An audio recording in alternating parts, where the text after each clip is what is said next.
Welcome back to 2218's Attitude for Gratitude podcast, family. Oh, happy April Fools. Let's start off with that. And then I want to explain that the Minnesota Alano Society vision statement is to be the premier Alano clubhouse serving the greater Twin Cities that offers support and strength to those who suffer from addiction and their families. So, 2218, that's where you're hearing us from. It is the club that helped save my life, and it's here to help save yours. So you're going to see that young Matthew put a link up for you to follow through. If you're able to financially donate, please do donate. Otherwise, come on down and donate some time. Hell yeah, check us out. We'd love to hear you guys. How you doing there, Tad? I'm all right. Last minute Tad, we're going to call him. April Fools. I wasn't supposed to be here, but I am. Yeah. Can't get rid of me that easy. Right down to the wire. Right. So, how's your week been going, Tad? Good, I think. The last couple days, it's been busy. Busy? Per usual, though. You know, it's not like that's anything new. Gonna be busy. I thought I was gonna busy between this place and everything else and sponsees and, having a little family and, getting a 40-hour work weekend in like 3-4 days. So that's always fun. But, the Final Four, the women's Final Four is in town, and we thought we were going to be super busy, but, we had 25 security guards there, and we didn't need all that. For the women's Final Four, they thought it was going to get crazy like that, huh? Well, I mean... Is that something that's here every year? No. The Final Four travels. When we had the men's, it was crazy. But, unfortunately, men's basketball is more popular than women's basketball in our country. Right. It's really unfortunate, and because the women's game, it's a different game. It's more I got to be honest, I've never seen skill. one. I've never watched one. I think, I don't know, maybe not now, but every year, maybe now, the Lynx would have whooped the bricks off the Timberwolves, I believe. Really? This might be our best Timberwolves team that we've ever had. I've been hearing that, and you know what? I heard the young. Twins got the Twins have some good stuff going on for them too this year. Because they bought a bunch that of people. Shortstop, some major shortstop we took on. Hey man, when you see it, yeah, we could resurrect Kirby Puckett, and they're still probably getting booed by the Yankees in a play-in because that's all I've ever seen. Unfortunately, I haven't watched a major sporting event. I've watched more wrestling in the last 5 years than I've watched sporting events. What's wrong with wrestling? Nothing. It doesn't matter what you say, Tim. Hey, anyways. The recovery rattlesnake is here, guys. So, you know what? I want to bring this up again because we kind of swayed away from it. But this show is an interactive show. We encourage our audience to, first of all, share this with anyone you think could benefit from a little recovery, or just hearing about some people talking about this new way of life, this happy, joyous, free new way of life. Share it. Have them share it. Put it on your wall and share this stuff. Also, interactive, meaning if you have a question for our guest tonight, who is Kenzie M. and Ron F., they have both came in last minute stuff, and Kenzie, we've been waiting on her for a while. And if there's anything that, that perks your ears up, or like you think we may have missed it as a host, post that up. Ask us any questions that you want. If you have ideas for the direction of this show, put it on there. Elena, she is out of town catching some sun in Florida, doing a little self-care.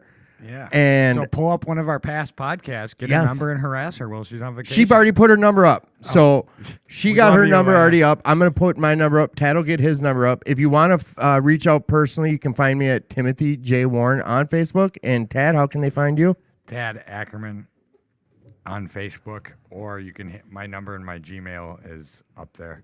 So that goes for all three of us. Reach out, Matt. Just tell us who you are and why you're reaching out. Yeah, that always helps. Or you can just reach out personally. A lot of times I know a lot of our listeners, I get multiple texts every week during the show, and I do address the questions. If you don't want your name to be mentioned, just reach out personally. Other than that, my week's been good. Been flowing, work. Nothing major. My girlfriend's been on a cruise all week. She comes home Sunday. And I've been vicariously, jealously looking at pictures all week she's been sending me. But that's been cool to be happy for someone else who's doing something that I really enjoy to do. I guess that's one way of Wow. saying it. Well, it is. This is like a hurdle I've gotten over. It's something that I know before recovery I would have never been able to be happy for someone else doing something I want to do. But I'm like honestly happy for her. Like it made my heart warm, call it what you will, to know that she's out doing something and enjoying herself. But yeah, other than that, there's not much for me to check in on. I'm sure I'll think of something later about that. But again, just you're never alone. You need to reach out if you're struggling, if you're hurting. Just reach out. No one knows you're hurting unless you let someone else know. So just reach out if you're struggling. Utilize these phone numbers you see on this. Share this podcast, and most of all, let's chop it up, Tad. Let's get right into it and chop it up. There's not going to be a self-care segment. Elena's gone. We will have tidbits with Timmy and a final thoughts with Tad tonight. So, yeah, choppity chop, chop, chop. Our guest, would you like to introduce yourself? What do you want me to say? Who are you? I'm Kenzie, and I am an addict. I want you to talk. It's just you and me. It's just and the guy to your right and the guy up to your that way. Sir, to my left. What's your name? Kitty corner even. Yeah. Who are you? My name's Ron, and I'm an alcoholic. Absolutely. Well, welcome, guys. Yeah, guys. So, I think, Kenzie, tell us a little bit about what you do. For work? So you're a peer recovery specialist. Yeah, there's some. That's on the dossier I was telling you about. Okay. But yeah, go ahead. Yeah. Yeah, like what do you do for your recovery? How does your recovery in your life look? I mean, from the time that I wake up to the time that I go to bed, I'm putting my recovery first. That's been really important for me.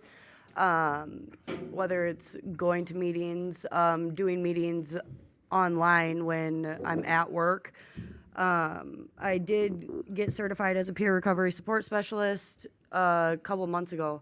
So I did. So you're a certified peer recovery. Certified. There's a difference. And Yes, special, yeah, you certified. guys talked about that at the beginning of last week's show. I'm a peer recovery specialist. I'm not certified. No, I- she's yeah, certified. She's certified. Yep. So the bug in my ear earlier before the show told me that you're like actively seeking work for that, right? Yes. Tell us about that. Yes. I mean, so I had an interview with Avivo and yesterday actually, and as long as I pass the background check, which I'm not sure I will have Really? the job. Yeah. Set aside. Yep.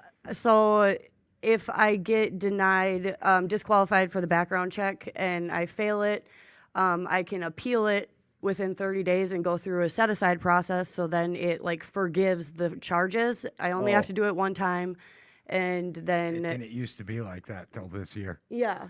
So, real quick, slowing down your story, if you don't mind, like how much time do you have? How long have you been in recovery? 17 months. 17 months. Yep. And you're talking about things that have happened prior to recovery, DWIs, felony charge, whatever Yep. the case. Yep. We don't need to know, but you have a criminal background. Yeah. I have two charges. Okay. So So you're almost sure like that's going to come up, you think? yes. Okay. Yep. Were you open with them? I mean, did yeah. you like how'd that go? I was open. I was honest. The interview went really well. I mean, she said, we're all in recovery and we all have criminal charges. Right. So that helps being able to be honest and know that like she can meet me where I'm at. And she just said that we'll go from there. So if I get denied for the background check, I can go through this process and appeal it. And then it'll be off my record, or it'll still be on my record, but they can forgive it. But they can overlook it. So Yep. two things, and Tad, your part of this question is, and we'll get to you eventually, Ron. We're good. This set aside thing. Do you know? You sounded familiar, like you know about this, right? You don't. Well, I don't know if you don't because it was before we were friends. Okay. Really? No, what I'm Before the saying is podcast, what 'cause they mine offer. got denied. Yeah. Because they sent it to the wrong address. My former employer did. So I Okay. had to go work back in an office for a while, and then I ended up just saying screw it because of how they handled it. The employer, but the not set DHS. aside thing is that's basically, if I have this right, is you go in there, you apply, things go good, they So, want to hire you, but let- your background let's says. say you got popped for having dope drugs, and you go to work. So what we're trying, the people we're working with are called vulnerable adults. Yep. So normally you wouldn't be able to work with a vulnerable adult if you're having assault or a charge of that. What a set aside does is DHS then pulls aside Kenzie or myself. We then have the opportunity to write a letter for ourselves, and you want to get as many letters from probation officers, judges, people. You want to get like 50. You want to hit them with 50 As many to as you 60 can. character letters, like the Like- one I got from you. okay, a you want to reference, get yeah. 50 or Okay. 60 of those, and then they'll make a decision. And so, like, I got approved after I quit my job. Yeah, after you after you were at the desk job. Yeah, after I quit my job, I got approved. And now, so that would have been a lifetime approval under today's laws. So that stays. The set aside thing means that if you go for Now, another job, but when I got it approved, it was before that was passed. So I have to go through it all over again. But no, let's say this happens with her, and they do the set aside. They say, okay, we'll set it aside. We're not look at this. Anytime in the future she goes for a job that does a background check, that doesn't come up now For DHS. for DHS. Yes, DHS. What do you know what that acronym is? Department of Human Services. Oh shit, that's Drug huge. and alcohol. The drug and alcohol division is specifically. That's huge. So the second part of that question is, how do you feel the interview went? I think that the interview went really well. Like I said, she was able to meet me where I'm at, and I was able to be open and honest and like answer those questions like freely and not feel judged at all. You know, When you say meet you where you're at, you're not saying she came and met you at the bus stop. You're saying that she No. met Kenzie where you're at in the moment, where you're at life. in your life. yes.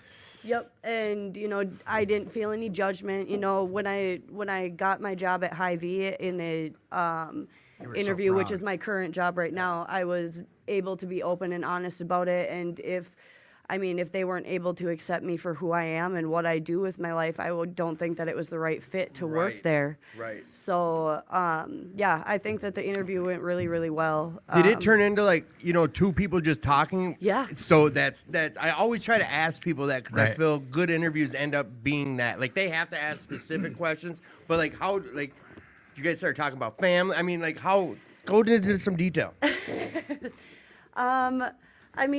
Yeah, we just started talking about recovery and like kind of what the job offer would look like and like what day to day would look like. I mean, I was able to ask her questions about the set aside. She went through that process too. So I don't know. I'm just super super excited about it. It's something that I want to do moving forward and something that I can turn into a career rather than just working at Hy-Vee. So. Nice. So, now that you've been on the show for 10 minutes, Oh God. there was nothing to be nervous about, huh? Well, I mean, I'm still a little nervous. Really? Yeah. That's why I keep trying to make eye contact. Like we're just chopping it up. I know. Oh, Yeah, that's stop. from being I was sunburned. super red when you guys sang me happy birthday after the meeting yesterday, Oh, hey, too. hey, by the way, happy birthday. Thank you. Related. Yeah. Thanks. What, do you want us to sing No. you happy birthday right now? No, I'll wait till Tim gets no. on the mic. No. Happy birthday to you. Happy birthday to you. Happy birthday, dear Kenzie. Happy birthday to you. Oh, that was awesome. Thank you. Thank you. There you go. Now you're one of us. So Now she's red. That's Did the they tell you difference. when? Yeah, she's fanning herself. Did they tell you kind of when you would hear back from them, or what's the process now? So she sent the paperwork and email to HR, and they were going to send a whole bunch of paperwork over email to me to fill out and then start the background check process. She said that would take about 3 weeks, and then I would find out if I passed or failed. So, do you find old messages replaying in your head as you're waiting for like your essentially your dream job, or do you just you're like, oh, I'm not gonna get this job. I'm not good enough. Does any of that shit come in? Yeah. Okay. So I mean, so I have a gross misdemeanor theft, which was like from 2015, and after I realized that I was disqualified from working one-on-one with people in like a healthcare setting, throughout my active addiction, I went through the process of applying for jobs at a hospital, at a care facility, and knowing I was going to get denied for the background check. And then when I got denied, I just stopped doing the interview process, and I was beating myself up. There was so much negative self-talk with it, So it took me a minute to start being okay with like knowing that this is going to turn into something good. This is a positive thing to do, you know, rather than, you know, just doing it to punish myself or whatever I was doing it for. And like so I don't know if this will be helpful, but one thing that I had to tell myself, it wasn't what was for me right now. And it yeah. opened doors for different things. And like, you know, so I'm doing different things. And, you know, I know there's a really good chance I won't be working in the bar industry my whole life. No one that has met me really thinks that's what I'm going to do. Right. And so it's just right now. And if you don't get this job, you'll get one. Yeah. And I mean, the good thing, the way I'm looking at this job is like, I think that I've come to a level of acceptance with the fact that like, if I don't get it, it isn't the right time. And like, at least I will be able to start the process to appeal it and to start the set aside. You gave it your all. Yeah. You gave it your all. You were ready. How long have you been at Hy-Vee? For over a year. Right. I don't want to change gears yet. I do want to introduce Ron.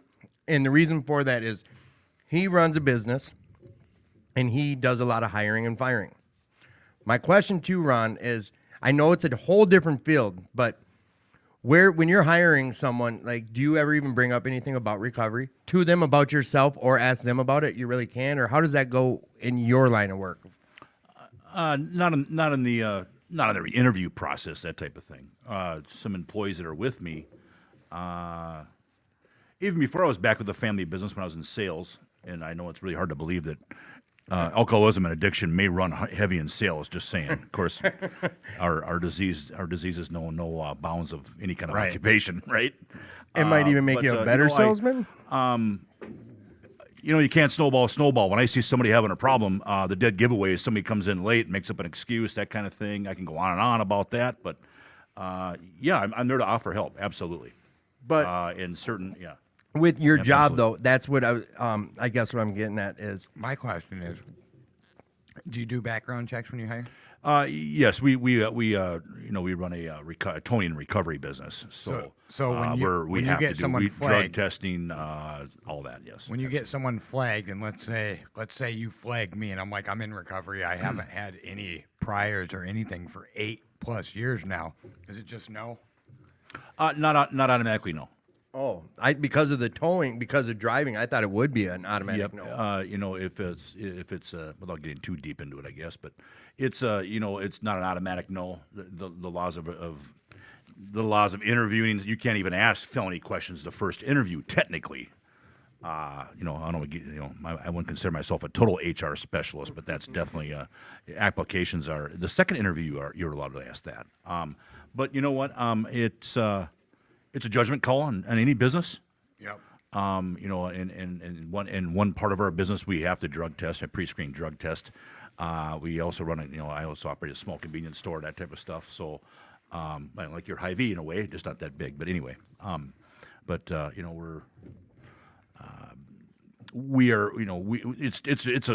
a mandatory on a certain part of our business. Depends what happens. It depends what the situation is. I try to think I can read people fairly well. Right. Would you say that's due to your background? Oh yeah, absolutely. Do you think if you didn't have your background, you would be harsher? Yeah. Well, yeah. I mean, it's not. How do I say that? It's not the '80s anymore. Where if you fog a mirror, you're hired, kind of thing. That's changed. If you're breathing, you're hired. Yeah, that's my little joke, I guess. But you've got to. I'd like to maybe address more of the current. Mike. Even when I was in sales, and even now, whatever the current. I've had people have issues just this year. Mm-hmm. Had to separate from them, if you will. Okay. I thought there's laws in place where you have to offer them help. Yeah, there is. DOT speaking. If anybody has any drivers out there for driving anything, if it's 18-wheelers or whatnot, commercial vehicles. Well, and there's probably some pretty tight regulations. Yeah, on that stuff. Long story short, they fail a drug test, whatever the case. They are either offered treatment, and as an employer, you have to offer them treatment, or you are, or you fire them, and it's considered a voluntary quit. So the whole unemployment laws, that kind of stuff, kicks into place. Do the treatment. And so I might be somewhat old school, but I believe you fire yourself. right. So let me ask you this. So not just, recovery specialists obviously are cropping up in treatment centers. Just about every sober housing group is going to have one. Hospitals, police cars. We're also seeing that really large scale companies are starting to think about or considering hiring them. Look at Dick Giles. Look what he did at Honeywell. Right, like that. Like, so if you had a big enough company, would you hire a peer recovery specialist? And it's essentially just someone who meets with people who have the problems, and like they could be a consultant. They wouldn't have to be full time. Like, so any of your do you employees know then what would go to them, they are? and they'd help them find resources. Yes, I mean we've had there's your payroll processing companies have HR branches to them, even for the small business to help with that. As much as I want to help somebody or at least show them the right road, kind of thing, it can be extremely time consuming and expensive, Right. and let's just say it, frustrating. So you see the need for the position as it's it's blooming. They're going like this position is skyrocketing up. Well, what Sure. what company couldn't benefit from that? Right. Sure. And what are you saying, Ted? Say that one more time. Yeah, explain what a peer recovery specialist so, is and does. A to recovery them. specialist, like an in-house or a consultant type thing? Either or. Okay. If it's a large enough company, they're hiring them in house. It seems like, and like so, where this position was virtually unheard of like 4 or 5 years ago, and then treatment centers, sober houses are now like it's going to be the norm that every like recovery. Hospitals even. Is this now. a good Hospitals. statement? A peer recovery specialist is a conduit to resources Yeah. for recovery. For recovery in all aspects. So, and we're seeing now that not just treatment centers and recovery related places, like big companies are hiring them. Right. And do you see the need for that, or do you think that's something like, or even as a consultant, because you could hire like say me or Kenzie on an hourly wage just as needed, case by case as needed, not as like an in office To job. meet with a using employee, basically. Or I want to say trouble Someone employee, who- but somebody that's using or whatever the case. They could be struggling with mental health too. We get Yep. resources for just about everything. Yep, for sure.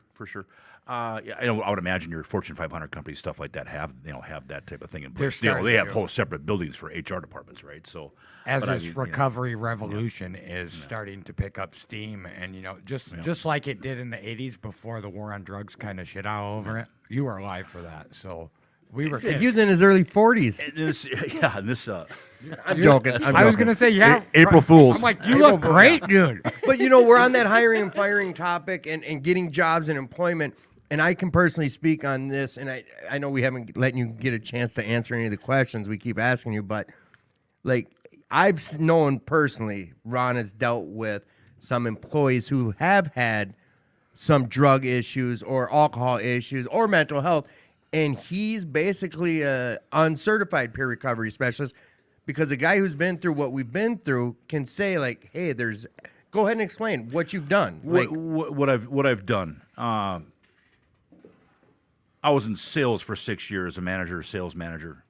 It was phone sales, if you will. But either way, just like in AA, just like in people, they're a dead giveaway.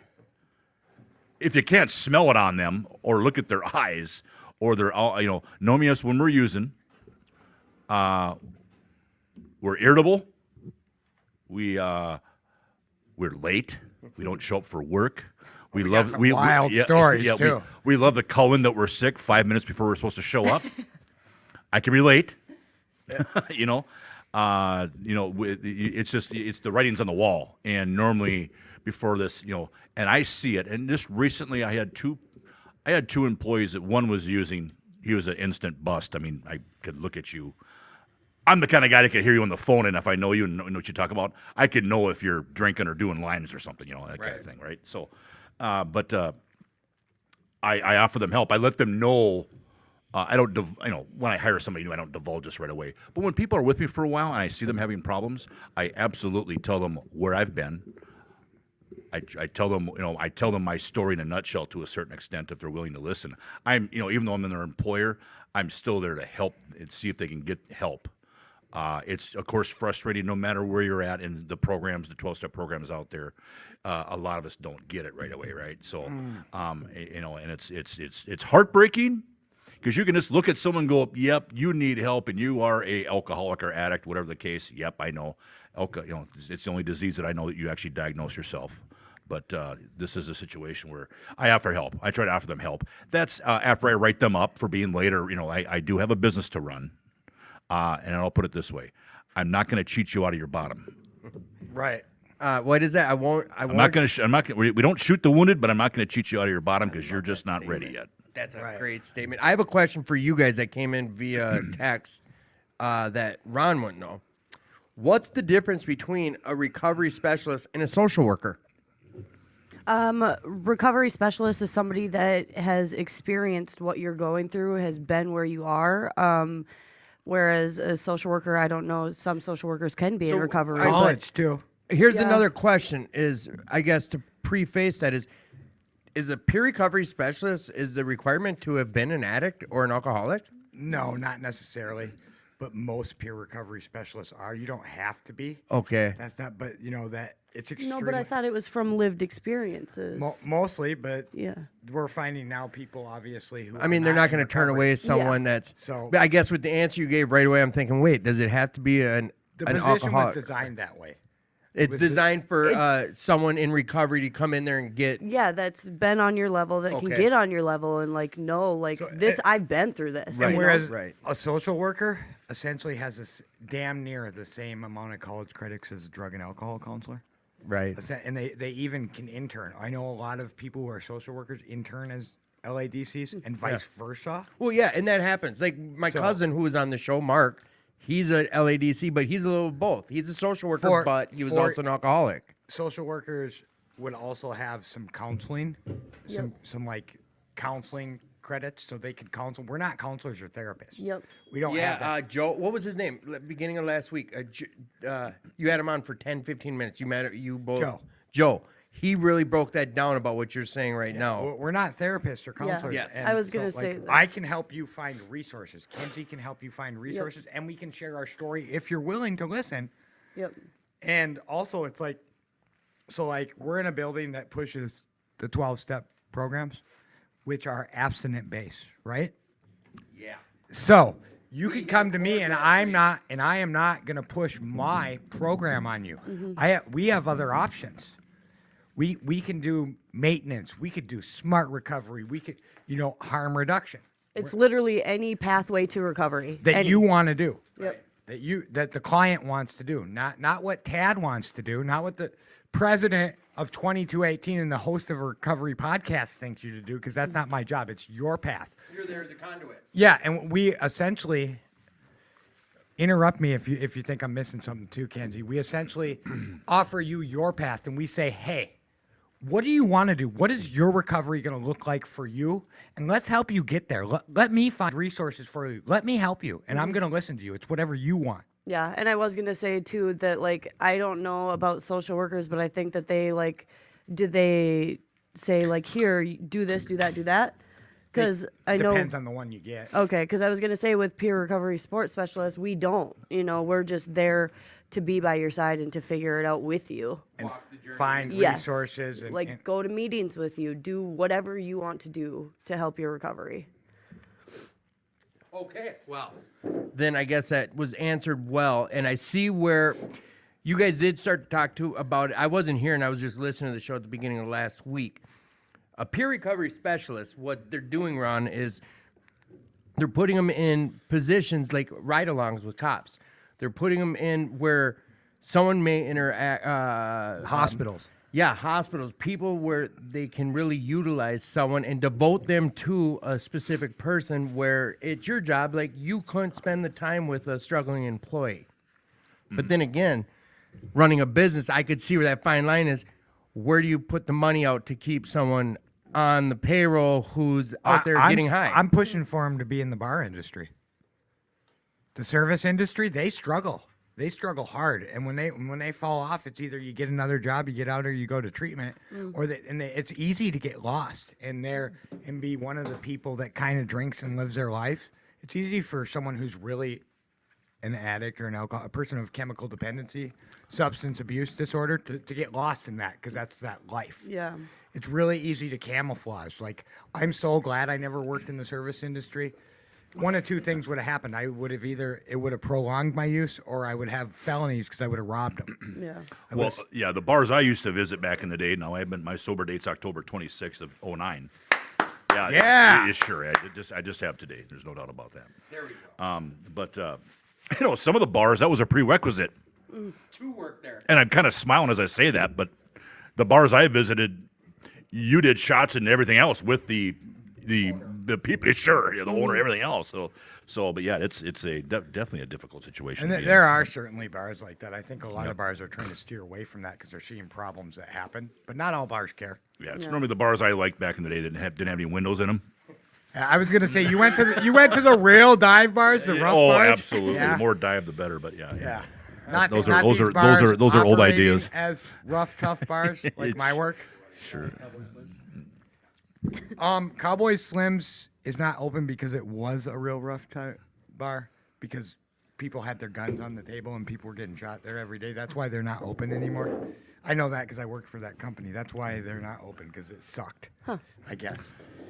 Oh, we've all got some old school. Kind of on that like note, the Deuce. There wasn't a window in the joint. No, there was not. Is that place still open? No. Negative. No.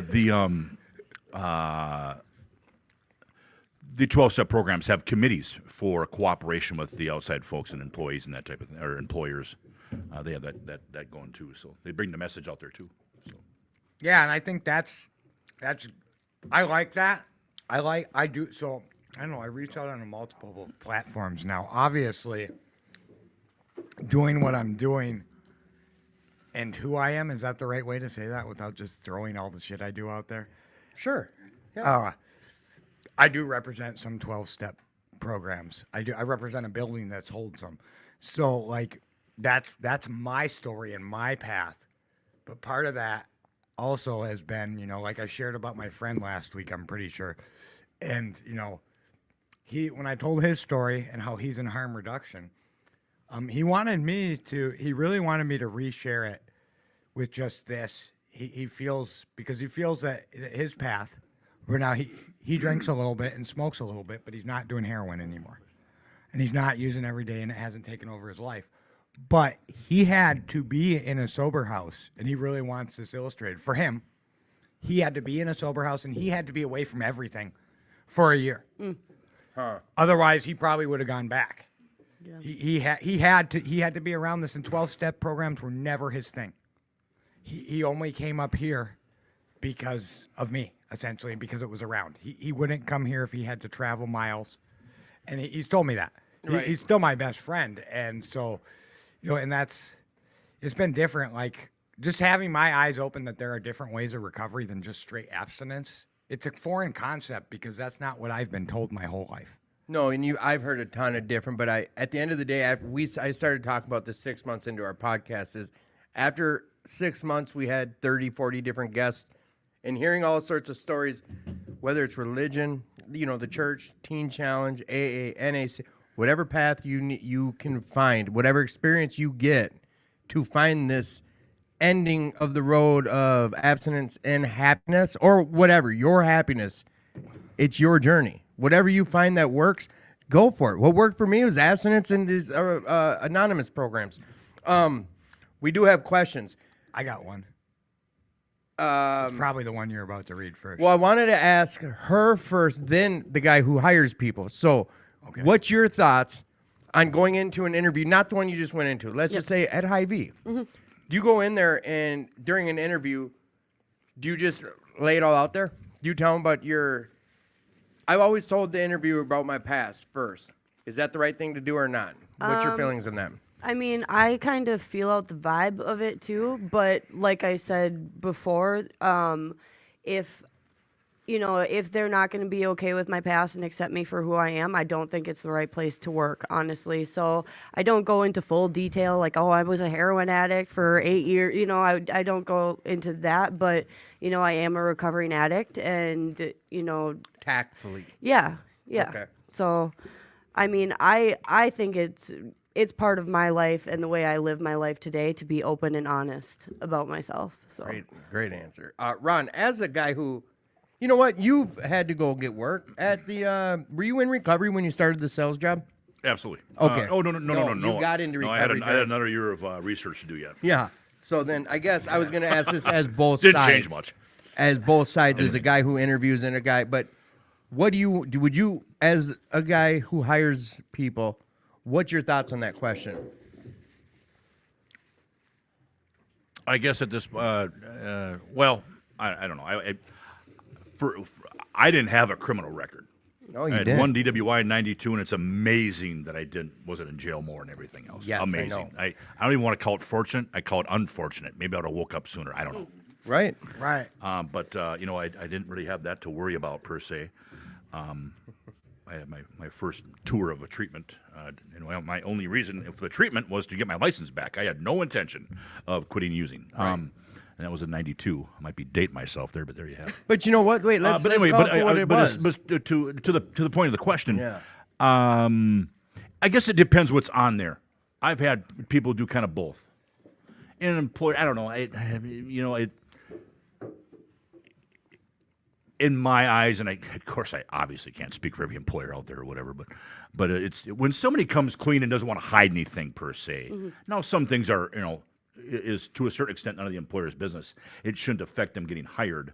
But if it's something that gets in the way of them being around certain people or whatever the case, being around kids, let's put it out there. Oh, so like a child molester. Sure, Yeah. that kind of stuff. Or there's Someone with a criminal drugged up sexual charges there. background. I've had people hiring, for the driving job, for instance. If you can't pass a drug test and you've had a DWI in the last 5 years, it's hard to insure someone like that. It's hard to hire somebody like that. So it depends what kind of, some people are on high risk insurance, some people aren't. It comes down to the employer about what kind of risk they see. And I've had people, especially early on, I was known. I know people in the program, right? So I know people. You know in what? the groups, and they would come to me looking for a job.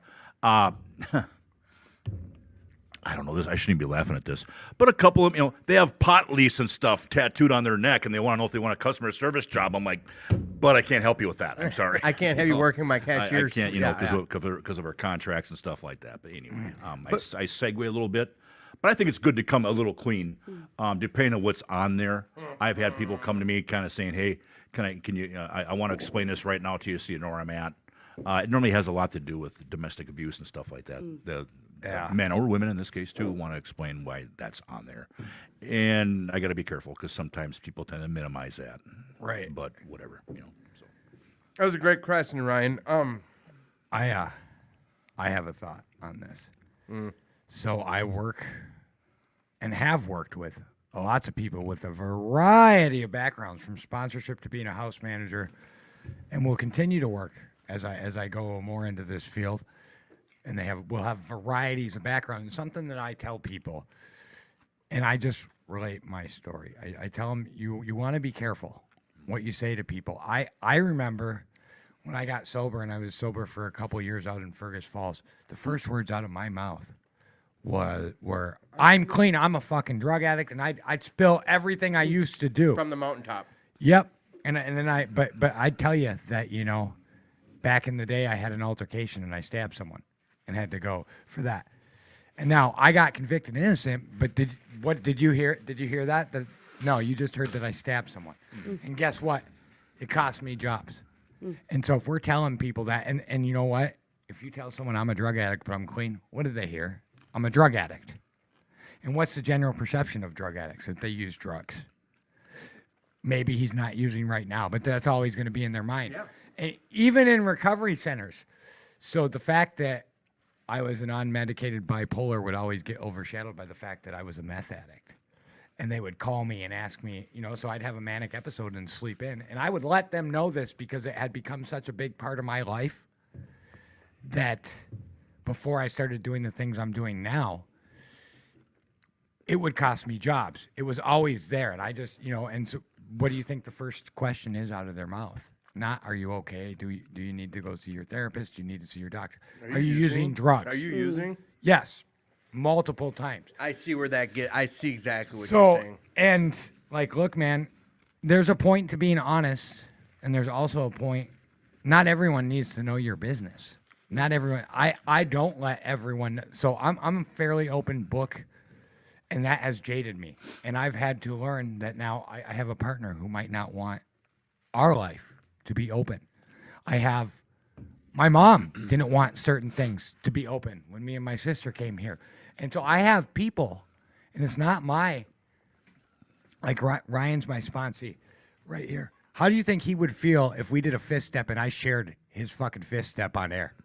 He'd be pissed, and vice versa. So, like, I don't get to do that anymore, and it has cost me opportunities. Being brutally honest, not everyone needs to know that I used to do meth all the time. Not everyone needs to know, and it's easy enough to find out if you need to. You'll learn if I'm comfortable with you. Like my boss knows. They knew I was open with them, but some of the other jobs didn't come up. And it's not the first words out of my mouth like it used to be. Hey, I used to be a drug addict, and and I'm not embarrassed to say that I'm embarrassed, because I'm not embarrassed of my clean time either. I'm the freaking president of the world's oldest Alamo Club. I host a recovery podcast, and I work for another sober. Like, it's a big part of my life. I'm not embarrassed at all, but it's also not the first thing that comes up. And if I can be helpful, then obviously it's going to come up. And Ted, you kind of remind me. I kind of, when I was asked the question, I told you what happens to me. Now, if I was to give any suggestions, I guess I hate to use the word advice, but it is some Use suggestions. Yeah, well, sure, but I kind of just did, right? But you don't want to lead with the chin. Of course, I'm still in a line. Right. That's a good way to put it. It depends what's on that record, that background you're looking at. Whether and again, employers have to be a little careful about what the job is, what they ask. What the job exactly. is. So let's just say a cashier position. I'm not that concerned about your background to a certain extent than I am when you're driving a truck that weighs 80,000 pounds or whatever the case. To a certain extent, I should say. But normally with alcoholics and addicts, there's normally a lot of, how do we say, not a lot of tenure at certain jobs. There's not, we don't stay too long somewhere sometimes. Normally. Maybe I shouldn't use the word normally, but normally there's some breaks in there. I see your break. That's been my history. Yep. And then, okay, well, I see on your resume here you haven't worked for a year and a half. Those are questions that an employer can ask. And then it almost, I don't want to say forces you, but I know how to ask those kind of questions, and I can kind of see, and I want to know where this person's at. And of course, I can't help it with my recovery that I already know that you've probably been through some problems. I want to know what you're doing now. And a lot of people will say, I don't drink no more, I don't use no more, or they'll even divulge right away that I'm an AA or CA or whatever, that kind of stuff. So I just wanted to put that out there if that's worth anything, I guess. So, you know what? Before I got two questions privately, and I've got one written down from your dossier. But before we move forward on that, and we're still on this hiring, firing. Did you get employer, Ryan's question? Yeah, four questions. My first job in recovery was remodeling the upstairs of Ron's new toe shop. When they bought their toe shop in Brooklyn Park, he was the first one to give me a job. I'd have probably been one of the drivers, but I couldn't be insured. That one that we went and looked. Yeah, at I brought you upstairs there. That was the first job I had in recovery. Yeah. Like, really, I did a time card. It was legit. As legit as you get. I show up when I want and left when I want. But yeah, he wasn't sober long enough either. you know what? They over their heads around. Okay, boss. Honestly, that's like, he gave me a chance though. Inside. But he's my sponsor. But he did. He gave me a chance. I bought my first vehicle from his dad. His dad's got 48. How much time's he got? 40. Well, watch this. January 23rd, 1978. Oh, wow. Yeah. So 44. longer than I've been alive. 44 years. Yeah. But they gave, like, those are the chances. They know my history. They knew they knew what I was prior to recovery, and they knew the program I was working too, but that's not to say much. Something that I've discovered, and not everybody's this way, so take us out of the equation. By us, I mean people in recovery. And the general view on addicts from an employer standpoint in the service industry that I've pulled is that they work harder if you can get them clean. If they're clean, they work harder because they got something to prove. And this was told to me, dictated to me by several different business people that I know. And they said, the thing about addicts is if you can get them clean, they work harder because they always have something to prove to themselves, to everyone else, and they do. Yeah. And they're a good hire if you can get them clean while they're clean. However, If they can get themselves clean, but yes. yeah. However, if they are not clean, it's good till it's not. Essentially. Yeah, and And that's Yeah. from somewhat normie type people that don't have experience in that, but that's the view that I've gotten because I've asked these questions to bosses. and honestly,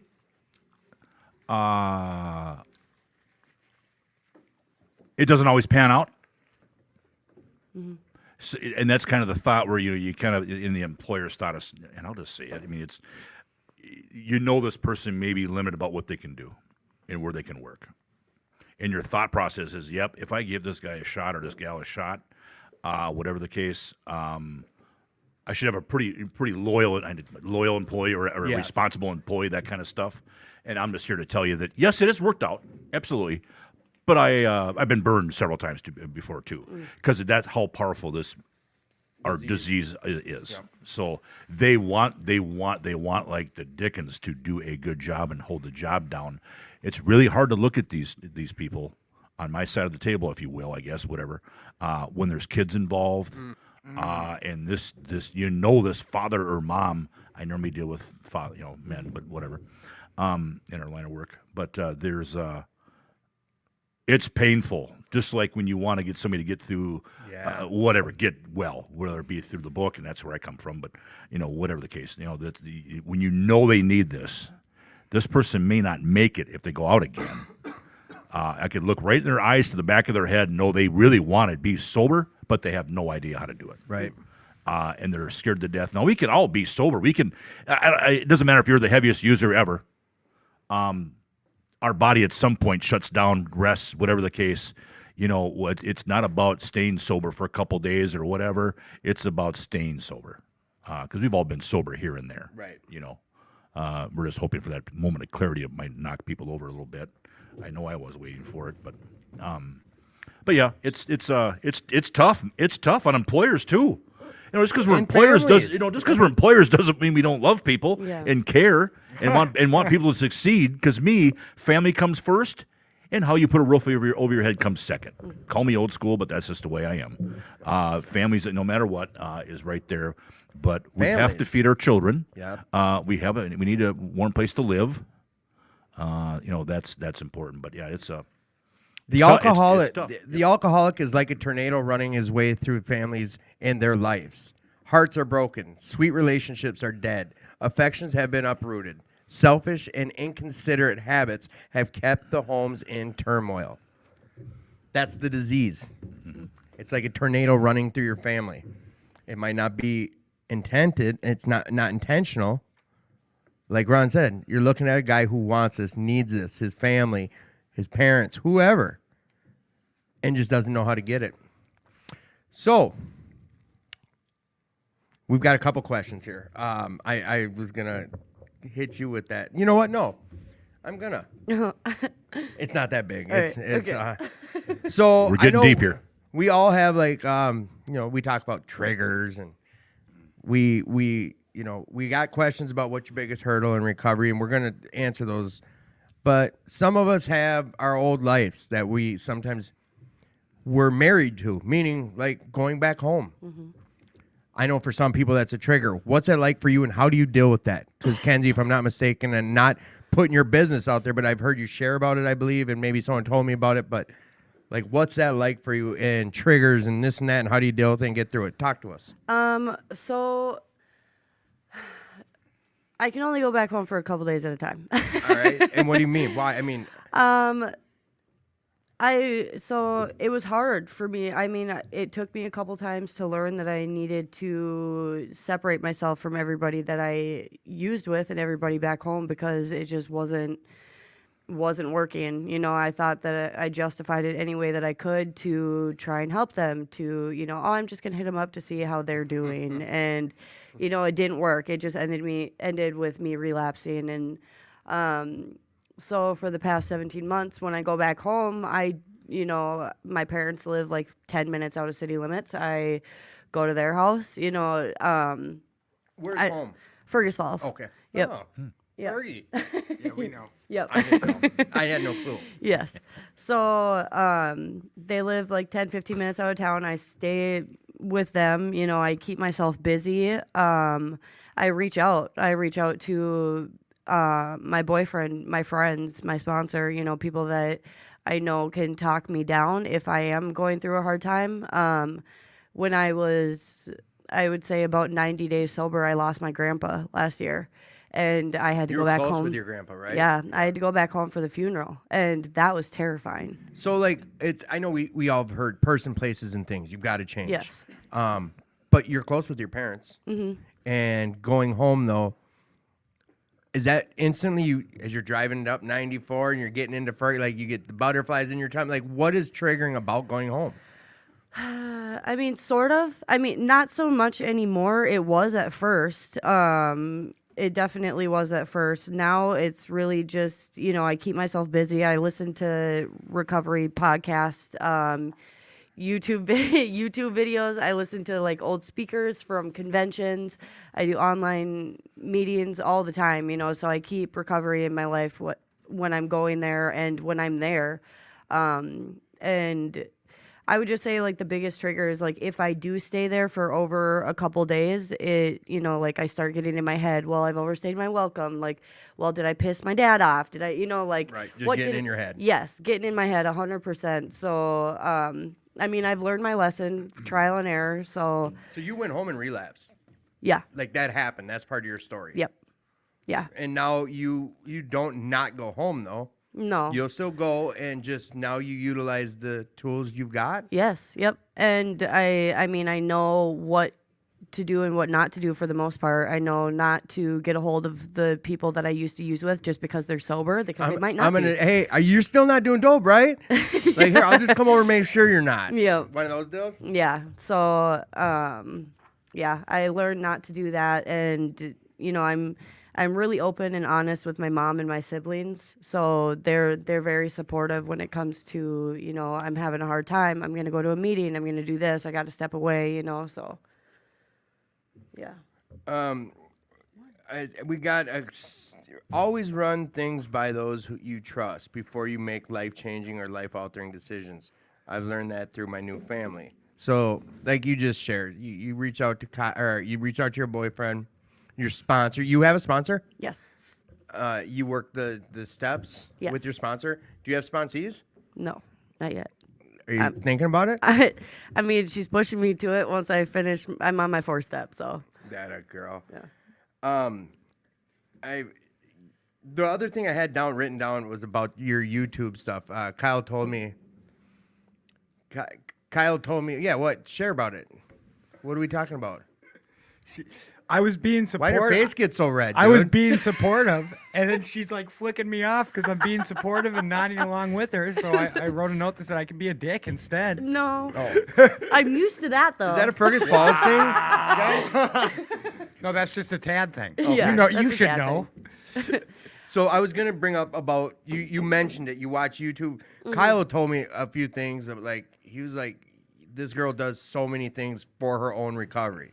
Like things I don't ever really notice other people doing. Like she'll go and just like to pass time, watch YouTube video about recovery. Like what type of things? Because I know there's other girls in earlier recovery. There's other people have reached out like People in that recovery. that just meetings aren't. They want more than just meetings. Mm-hmm. What kind of other things for your recovery do you do? So like I said, I do online meetings. There's In the Rooms app that you can pull up and. What's it called? In the Rooms. Okay. I have an Android, so it's on the Play Store, but there's meetings on there constantly. I think every hour there's different meetings. There's CODA meetings, which is codependency. Okay. There's women's meetings. There's everything on there. And another big one that I do is like when I'm at work, I just pop in my headphones and I go on YouTube and I look up NA speakers and I just listen to YouTube constantly. do you go to church? No. I mean, I thought you. Oh, Kyle, I went to Serenity Village for the first time on Tuesday. You did go on Yeah. Tuesday. Yep. I didn't. Yeah, I saw you. Yeah. Yeah, that's right. Yeah. I'm burnt. I didn't know that was your first. Mr. Big Shot over there. That was. Do I come off that way? I'm No, sorry. no, I'm No. just fucking with you, dude. I didn't realize that you didn't. I thought that you guys. I always see Kyle there every Tuesday, like every Tuesday. So I didn't know that was your first time. I Yep. just assumed, I guess. Yeah. The religion thing is, I mean, that's something. Do you have a higher power? Yes. I mean, I don't I don't. Whatever. You Yeah. have a higher power. Yes, I have a higher power. I know that there is something. Spirituality. Yeah, I know that there is something greater than me, and I'm not doing this alone. And that it has been a struggle for me because. Growing up, it was, going to church every Sunday, getting confirmed, doing this, doing that. And then I stepped away from that in my active addiction, and it's taken time to get back into that, Huh. So- Yeah, that's something that I don't know. I always try to check out all these different avenues. We go to we go to a men's meeting, a Thursday night men's meeting. Do you go to any all women's meetings? Yes. Like Yep. what's that like? I can only speak about all men's meetings. I don't know. Talk to us about that. Like, where do you go? You can promote meetings if you want. It's something that you feel strongly about. Like, what meetings you go to, women's meetings, and what's that like? Every Wednesday I go to Will Work for Recovery, that women's meeting. Oh, yeah. yeah. So, I mean, I've really been able to make a connection there and, talk to the women there, and I can tell that they genuinely love and support me and care about me. And they've said that they miss me when I'm not there, so that feels good. You Right. know? I mean, it does. Yeah, Like, it really does. is that more of a like it makes you feel important, needed? Why? I mean, what is it valued? Valued, yeah. Yep. Yeah. Was that something that you experienced in your youth? No. No, I'm saying like that's pretty cool, right? Yeah. So that's Wednesday nights, and like, do you do fellowship with women? Like, do you have a group of women friends? I know it might seem minimal what I'm talking about, but I know there's women listening that were waiting for you to come on to hear. Like, how does she do it? Yeah, it is- How did she get this? It is huge for me. Throughout my active addiction and at the beginning of my recovery, it was, I think a lot of women can speak to the fact that we didn't get along with women and women didn't like us. And I hear that from a lot of women. And so I was really kind of standoffish. I looked at women like they were judging me, or I wasn't good enough, or, I didn't have what they had. So, I'm not important. And You're talking about in life. Yeah. Like, in general, prior to recovery. Yep. Okay. Yeah. And I mean, at the beginning of my recovery too, because I was really closed minded. I was really closed off. I was willing to be open and learn, but I didn't know because I didn't have any experience with But women Will that were Work in for recovery. was monumental in Oh, that, right? yes. For you? Yep. Like, And- talk about Will Work, what it's done for you too. I mean, it's somewhere where you can go and like there's always the same people there, and they're New people. yeah, well, yeah, and new people, obviously, yes. But I mean, there's like the same core group of people that go Right. there, and so you see them every week, and they, you get to know them, you learn their names, they learn your name, and like you go out for fellowship, you celebrate clean time, and you just start a connection with people. And getting back to the women thing, that has been so important for me to make connections with women because, it's different. Like, I've had problems, and trauma with men in the past, and I know I'm in a room full of men right now. I know. I tried to not make No. that happen for you. No, it's okay. Like, It I'm is- sorry about that. It is totally okay. Like, I'm one of the okay guys. today, Yeah. I'm okay today. But in the past, yeah. So I only had relationships with men, and with the trauma, I was really closed off, and so making those connections with women has become so important for me. And like going out and fellowship, going to get coffee. I go get coffee with Tad's woman. I mean, Tad tags along sometimes too, but with Mandy. yes, my with girlfriend Mandy. Mandy, Yep. the wonderful Yes. Mandy. Yeah, Mandy. Yes. Sorry. No, Hi, no, Mandy. but like I always keep pointing around Will Work for Recovery because that was my early recovery spot. Like, if it wasn't for Will Work for Recovery, I don't know where I'd be today. Yes. I'm talking about just people skills. Like, that's not even just recovery, but you go there, like, that's why I was like, and new people, Yep. but that opened me up, and I want to hear about you, but I'm just, like, as a guy, going in there, our men's meeting, like, we don't let bullshit fly. Like, we won't co-sign each other shit. We call each other out. Yeah. We have a statement before we start and be like, look, don't let your feelings get hurt because we're going to tell you something about yourself. Yeah. And it's only to help you save your life. Like, for the women's side, all I know about is kind of interrupting you guys getting coffee. But, like, how is that format go for the women's meeting in there on Wednesdays at 5 o'clock? I mean, really, it's checking in with how our week's going. Talking about what we're struggling with, if anything. Celebrating things that good news too, and like just being there to support each other. And get some feedback too. I know that there's been a couple times where it's like, I'm struggling. I don't know what to do. Like this is what's wrong. And people can speak from experience and tell me like, I've had that same struggle. Like this is what works for me. So I love my women. I love the meetings that I go to. That's awesome. Yeah, that's way awesome. Go ahead. Oh yeah, go ahead. Hey, it's it's about that time. It's about half past the Half? show. It's halfway there. Oh, we're halfway there. And you know what that means? Now it's that time of the show Dun, dun, dun, dun. where we go to the wonderful, the man from the far north, the man with the hair on his face because he has none on his head, the wonderful, the wonderfully great Tidbits with Timmy. Why do fathers take an extra pair of socks with them when they go golfing? Why? In case they get a hole in one. What do a tick and an what do tick and the Eiffel Tower have in common? They're both parasites. Oh my All right, gosh. last one. What do you call a fish wearing a bow tie? What? Sophisticated. Sophisticated.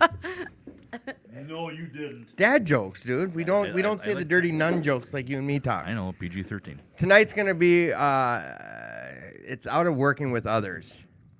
We are careful never to show intolerance or hatred of drinking as an institution. Experience shows that such an attitude is not helpful to anyone. Every new alcoholic looks for the spirit among us and immensely relieves when he finds we are not witch burners. A spirit of intolerance might repel alcoholics whose lives could have been saved. Had it not been for such stupidity, we would not even do the cause of temperate drinking any good. For not one drinker in 1,000 like to be told anything about alcohol by one who hates it. Or drugs, where I said alcohol, or drugs. Like, reading that for me, and I've been dealing with this lately, you guys, I thought about this right after we've been talking about the hiring and firing and like being around. It's basically, I get to still interact with people that are using. It's going to happen. You're going to go home. You're going to go to the store. You're going to see someone that's, shit, there's my old buddy from high school, and fucking they're spun out. Or I'm going to see a family member who's still doing something that's like I don't do no more. And in earlier recovery, I struggled with this because I found this thing that's a couple things. It's saving my life. It's making me happy, joyous, free, not irritable, not discontent. Like, I had all these things in early recovery where I was the whole screaming from a mountaintop to people like, you got to get this. You got to check this out. Like, there was a lot of people that I knew prior to recovery from high school that really went down some nasty slopes with their using, and I wanted to save them. But what I read about just now, from what I get out of that, it's like, I can't go there, like a couple things. I can't belittle you into wanting to get clean or sober, finding what I found. And I can't try to over-educate. Like, I can just show by example what I've been doing. I can't push this on someone who doesn't want it yet. I can pray for him, huh? Pray for him. Yes. And at this point, be the example. We shared about this before. I might be that only piece of Alcoholics Anonymous. I might be that only piece of Narcotics Anonymous the Crystal Meth Anonymous. I might be that only glimpse that person ever sees. How do I want them to see it? How do I want to show up for this person who's struggling and see what this program can do? I want to be the example, and I want to show it in a bright light. That was about it, guys. That was the whole 6-minute rant. Go ahead. Why does it take pirates so long to learn the alphabet? Why? Because they can spend years at sea. Why can't you tell a joke to an egg? Why? Wait, say that again. Why? Why can't you tell a joke to an egg? Why? Because it might crack up. Ah. What? Why did the triangle feel sorry for the circle? Why? Because it's pointless. What? All right. Hey, what did the ocean say to the beach? Nothing. It waved. Oh yeah. Hey Tim. Knock knock. Who's there? Tank. Tank who? You're welcome. Tank you. Tank off. What did the bunny say to the carrot? What? It's been nice gnawing you. All right. How does the moon cut his hair? How? Eclipse it. Yeah, we said that one before. I'm sure we're gonna say a lot of. You know what? And that was Tidbits with Timmy. Oh, you gave yourself your own outro. Yeah, I didn't want to tell any more of these sweaty head jokes. So, Ron, Yes, sir. welcome back to the show here. I told you to come prepared with a topic or two, and I believe you did. We might be the only. Oh, wow. Gee. Did I really bring this up before you handed it to me? We might be the only experience of recovery that someone ever sees. Nope, that's something I already wrote. That's your ready. All right, relapse, or what does any length of sobriety mean to you? Ron, talk to us about that. What does any length for your sobriety mean? And we're already kind of touching on it.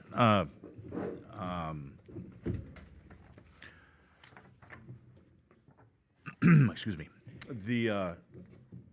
I have my blue book in front of me here, and I'm just looking at when I signed this in front of my sponsor. Are you willing to go to any length for victory over alcohol and drugs? And that's my case, alcohol and drugs. And I signed it. And he refer to me back to that. And I am so sorry. Kenzie, yes. Kenzie. Hello. Kenzie, and you were saying you had to go back to your parents. Yes. And that kind of reminded me of that, a little bit. And I was kind of thinking about that too before I even got here. About, for the people that are listening out there, the still struggling alcoholic or addict, and the newcomers, if you will. What does any length mean to you? And I going by my experience, and yeah, there you go. Thank you for writing that down. Is number one? There's a quick, there's a saying, of course, that you don't need to change one thing; you need to change everything. And that starts with me not hanging out with my old buddies. That means me making sure maybe I may even take a couple different rides, different roads home. Different routes. Yep. It may mean that I have to stay away from family members, and that was my experience. Holidays, absolutely. Making sure I have making sure I have an escape, and I'm reading here right now on this. Let me see, where is it at here? But it's the making sure I have a reason to be there. If I'm going somewhere. It talks about whoopee parties and stuff, but Whoopee parties. You'll love that. This is basically a BYOB, if you will. Any social business or pleasure reason for going to this place? Am I expecting to still a little vicarious pleasure from the atmosphere? In other words, reliving, kind of walking on dangerous ground, living my old days. But be sure you are on solid spiritual ground before you start, and that your motive is thoroughly good. Do not think of what you will get out of the occasion. That would be selfish. Self-seeking. Think of what you can bring to it. So, like you kind of alluded to also, Tim, that we tend to run into our old drinking people. That's been my experience. I didn't relocate or nothing like that. I'm a Minnesota boy through and through. Damn. Yep. And we run into our friends. I've seen people I've known in treatment and all that stuff out there. So I'm not going to push this on them. but I'm absolutely not afraid. And I also like to, I shouldn't say not afraid, I also like to let them know what happened because they knew how I drank and they knew how I used. Most people don't want to see me drinking. The people that do want to see me drinking are no longer in my life, mostly. Few family members are out there. I still try to be, I wouldn't call it an ego thing really, but I like to, I mean, every time they come up to me and they might have had a couple during the holidays or we go snowmobiling or whatever the case, you know, I always get the old, God, we're so proud of you. And I've been like, you know, like I'm a veteran or something, but I'm 13 years, or am I 12 years sober? Well, I haven't done the math yet. 13. I'll be 13 this year. And it doesn't matter. You know, I am not the same person that they knew 12 years ago. Right. And they're, even though they're, and it says in here too, I'm not I'm not telling anybody not to drink. It's first off, it's legal. Yeah. I'm not even telling you not to use certain drugs. Some of those are legal too, but whatever. Well, not the ones I It was did. just Not the ones I we did, but couldn't- anyway. we couldn't do it. But it's not that I can't be I'm using the word killjoy, but I can't be downtrodden and all pissed off because I see you drinking. And it says this in the Right. in this working with others. It's my problem. I have the allergy and the obsession to drink or use. I can't control it. So I'm not here to tell you can control it, but I am here to tell you that you knew where I was at. Here's what I've done, and you're looking at a person now that is living happy without a drink, is living sober without a drink. I don't need to drink. I've had the obsession lifted from me from a higher power. So, but yeah. 101-3. So our rule is not to avoid a place where there is drinking. If we have a legitimate reason for being there, that includes bars, nightclubs, dances, receptions, weddings, even plain ordinary whoopee parties. To a person who has had experience with an alcoholic or an addict, this may seem like tempting providence, but it isn't. Absolutely. Yep. And any length. Oh, you going? You still going? No, go. You know, and any length to me is, again, I mean, I have to, that's where I think some people may think this is a selfish program, and it's not. It's a get out of self program. But I am, I can't have, we brought up the word triggers, and we kind of learn that in treatment or whatnot, things are triggering. I've heard everything from playing pool to, I found out that, it doesn't take a case of beer and a joint to clean my garage out now. Yeah. It's amazing. Does it go a little faster? Even? Yeah, it does. I actually get it done. That's Just wild, just man. one more bump and I'm good. Yeah. So it doesn't take 5 hours and a $30, whatever bottle of booze or something. So, but I need to. I need to live a different way, and it's a day by day basis. But I need to. I got away from a lot of my friends, and I came from kind of the group that all my friends grew up out of high school. People always say, "I can't believe you guys are still hanging out." Well, of course I'm still hanging out with my buddies because they're all raging alcoholics and drug users like me. Yeah. To sum it up, I'm an alcoholic who's very fond of cocaine and whatever else you might have. Yeah. So that's just the way we grew up. I don't know if it was in the Brooklyn Park water. I have no idea. It was. But I think it was. It's an We were excuse. all damn So, cursed. but anyway, and it's everywhere. Trust me. I have to be away from that stuff. I believe, and especially in early sobriety, I can't take that risk because I don't know a solution yet, or whatever. I know there's not a monopoly on recovery. However, AA was the last house for me, and it was the only thing that worked. You will note that we made an important qualification. Therefore, ask yourself on each occasion, have I any good social, business, or personal reason for going to this place? Or am I expecting to steal a little vicarious pleasure from the atmosphere or such places? If you answer these questions satisfactorily, you need have no apprehensions. Go or stay away, whichever seems best. But be sure that you are on solid spiritual grounds, before you start, and then your motive is going thoroughly good. Do not think of what you will get out of the occasion. Think of what you can bring to it. But if you are shaky, you had better work with another alcoholic instead. what you were talking about, Ooh, there you go. There's some step 12 Like- stuff. working with another alcoholic, reaching out. Go ahead. Yep. Make sure you're on good ground. Make sure you're on good ground. That means if you just lost your job or you just broke up with someone or something happened, you probably shouldn't be at a party Yeah. or boozing. It's the old classic. If I go to the barber shop, I'm going to get my hair cut. So As long as you sit at a yep, barbershop, yep. you're going to end up getting your Meaning hair and spiritually fit, wedding. If you just got dumped or whatever, something happened, I would highly suggest not doing that. But that's Now push it over to your Yep. next one, and then Kenzie's going to bring up some topics, and Ryan's going to join you guys too. next one. What do you mean? Yeah, you're relapse. Talk about it. Relapse. I just, we were discussing a little bit. I guess kind of here a little bit. I was reading one of the stories where, let me see here.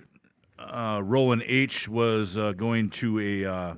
This was one of my favorite stories in the book, but basically he was with one of the smartest minds, Dr. Young, in the was basically he spent a year with Dr. Young across the seas.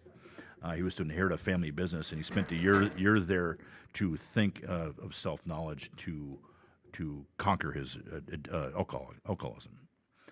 He spent a year there, and after that, self-knowledge relapse was unthinkable. And he was drunk on the boat ride home after a year. Now, relapse, I was told by my sponsor, you're not allowed to relapse. You get to meetings, you get to wherever you need to be, wherever you get some spirituality. I'm not a real big church guy, but was to get out there and start getting and working with and get to meetings, and that's where those phone lists are. That's where we have a network, and you discussed that, Kenzie, and we have people we talk to, and these are people that they're new. I mean, I came out of treatment for the first time. I was sober for 20 days, and I don't know how long. I had my 40th birthday party at the treatment center, if you can imagine that. I had different plans on my 40th birthday party, I assure you. But this is the way that God panned out. If it's odd, it's God. But I came out of treatment. I was ready to open my own treatment center. I get this now. I got it. The three most dangerous words I understand, in my opinion, or my experience is I got this. So it's a daily reprieve. But to me, you hear of on-purpose relapses, and there's definitely out there. But you hear about accidental relapses. I had this happen on accident. Well, I don't buy that. You're doing you're heading back to your old ideas. You're not. That's why I think these two little things I told Tim here that I want to discuss a little bit about. They go hand in hand. What does any length for sobriety mean? I am willing to go to any length for victory over alcohol and drugs, and that has to be on my mind. And it was on my mind all the time, especially when I was new to this. I came out of treatment, went to a sober house, and it wasn't your using sober house. 3 strikes, you're out sober house. It was you're going to do service. I wasn't even 60 days into the program, and with the other alcoholics, that they brought me to hospitals, Salvation Army. I was thrown in the deep end of the pool, and I can't thank all those groups enough for doing that. It's not the softer, easier way, and that's what changed for me. But to me, it's not accidental. You're not working something. You're going back to the old ideas. You are hanging out with the wrong people still. Sometimes it takes getting rid of a phone number. Mm-hmm. Sometimes it takes, even sometimes family. And I've never been a married man, but I did run a sober house for several years back in the day, and I had a lot of married men there. It's a men's house, obviously. So they would have to. The missus didn't want him around anymore, and they had no other options to go. And this is where it was at. But it was. I don't want to say strict, but it was a no nonsense. You use, you're gone. It was a self-pay kind of a thing, But a lot of guys got sober out of that, and are still sober. It was throwing them head first into the program. So recently, I've had a really crappy situation come up with my living situation. Sure. I have a history that keeps me into certain housing and away from certain housing, and that's cool with me. But I moved back in with my mom because of the relationship I was in the past. Okay. And moving back in with her, she's an alcoholic. And we deal with our own problems with family stuff and things like that. And just yesterday, I text all my sponsors. I got a bunch. I'm so messed up in the head, but I text everyone basically and told them, I want to move out. I want to get out. I want to run, right now. And last night when I left bowling, I stayed at bowling longer because I wanted to go home and drink. And it's like the first time I've been triggered like that. Sure. And with that, just kind of I want to know your idea on the like, should I stay? Should I go? What I should do? Because like in that, my mom has my back, but she has her own problems that she wants me to fix the house right now, get all this done right now. And I'm feeling like she doesn't realize that I want to fix our relationship first before fixing her house. Because the house is fine. There's nothing wrong with the house. The house is good. It just needs to be painted. That's different. But our relationship has been damaged so fully that it's hard to like figure out where to go with that. To me is okay. Well, the stuff around the house can be done, and I mean, number one is if this is going to affect your sobriety, if you're staying away from something, this is my. I'm staying away from the house all day. Yeah, I mean, you're not. It's putting your sobriety at risk. Everything we lost, we have everything we need to be happy, joyous, and free and sober. If material things would have kept me sober, I'd be just fine. Yeah. And I could probably speak for, I think, for almost everybody.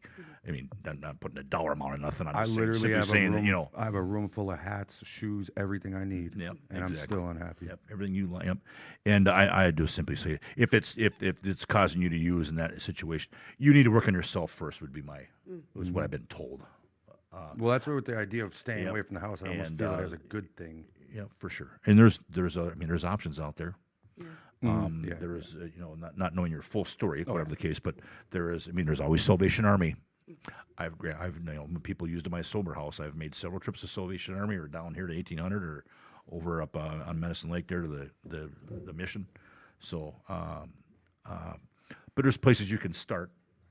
Other room, you brought up Serenity Village for one. I believe they have housing too. Well, that's where a lot of times I bring this stuff up Yep. So, yeah, because there may be people in the audience for sure. who, like with my situation, I'm dealing with it the way I'm dealing with it, and I get advice from a lot of people. But I know for me, back in the day, I'm sitting there in the audience wanting to ask these questions, or in the rooms trying to ask these questions, and it's more I'm scared to ask them. And now that I'm more spiritual, it's like, yeah, I'm willing to talk now. Yeah. My suggestion would be if that even though it's mom and I get it, That's the that if she's she's drinking all the time no matter what. I mean, even if you're living with friends or renting with friends or all that kind of stuff, I can't be there. Nothing matters. My sobriety comes first, Yes. no matter what. I also want to say that like he said, doing the work on yourself, and for me, the relationship, I was really impatient when it came to working on the relationship with my family. I wanted them to forgive me right now, and I wanted to figure it out right now because I wasn't okay with the uncomfortability of, the unhealthy relationship that I had. But the space away from them has helped tremendously, and being able to work on myself and be okay and love myself has helped me a lot when it comes to like accepting my family for who they are, and like just knowing that I'm going to be okay no matter what. And if I wasn't in a sober house I'm still in a house that is, it's a sober house still, but I've been there my entire time that I have been sober, and it has helped. I don't think, the last time before I relapsed, I got my own apartment and I isolated, and I just went right back to where I was, and went right back to the people that I knew. And I also, I don't know if like he said, if it's affecting your sobriety, I think that, it might suck going into a sober house with a whole bunch of other personalities, but if it's the best thing for you, it might be what you need to do. No, that's where mine. I more or less, not that I stay away from the house, but she'll usually drink at like 5 o'clock, so I know I got to go find meetings. And it kind of helps anyways, because I'm already going to meetings and doing all this stuff. That's where I say, like, with this spiritual world, I had like a spiritual awakening on this podcast a couple weeks ago, and like everything's been happening for a reason. Everything's falling into place. And it's literally me stopping the control. Like, not giving up, but sitting there and being like, okay, I understand when they're saying you need a sponsor. I understand when they're saying you need to reach out. I understand when they're saying you need to get help.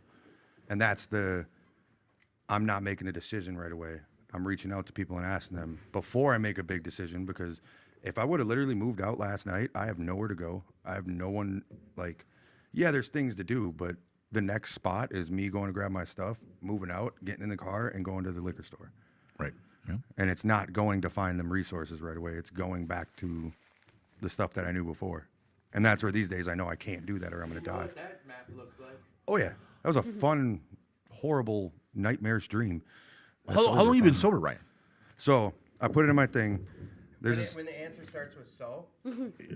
well, I put it in there because I'll now, tell you, now I have figured 4 out years, 2 months, 8 days. I've understood what sobriety actually is. So there's this 3 thing that like keeps hitting me every time, right? With 3. And this dude said it tonight, need it, want it, and ready for it.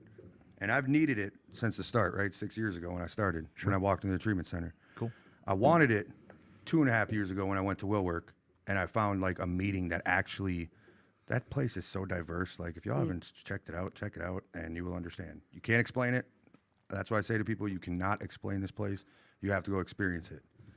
Yeah. And that was me. Experience. That was me wanting it. I finally wanted it, and ready for it was being more open-minded in the past couple weeks and month of like doing everything I'm supposed to do.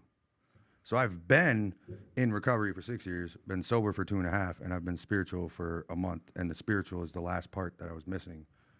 And not saying that I have it all now, but like I know where the pieces are going to go, and it's just figuring out how to shape them pieces a little bit. And it's not even shaping the pieces; it's more dusting off the old stuff that nobody cares about. Tell him like you told me, Ron. What does that keep coming back? Yeah, absolutely. Absolutely. Yeah, no matter what, keep coming back. That was the thing. Yep. All these stupid statements you guys made at the start seemed stupid. Yep. Literally, I had to go buy a journal on the way here today because I like keep remembering every time I'm around people, I want to write all this stuff down. Because then when I'm sitting at home and I'm feeling like crap, I pull open this journal and all of a sudden it's like the spirit world opens up and all these people's basically when the spiritual thing happened a couple weeks ago, it was the first time that my thoughts stopped and someone else was in my head and I wasn't going crazy with my thoughts. And I was crying because I was happy. And that's where I was like, dude, all this shit's weird and I don't know what's going on. But it's the whole thing that everyone's been saying from the start. Just do it. Just keep coming back. Listen to your sponsor. Definitely get a sponsor because I did that kind of late. We'll do that. And yeah, I mean, we always talk about working the steps. Well, to me, yeah, that maybe you work them, of course, but you're showing how the tools, how they work in your life, and then you live them to the best of your ability. And that's where now I may say I'm down or out on things, but it's because I didn't say it before.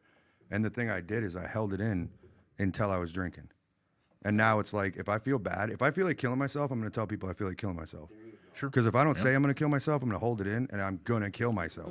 Right. Yeah. And having a sister and a best friend who did it not too long ago, I literally sit at my mom's house. and Did look out what? this Did what? window, Killed herself. Oh, okay.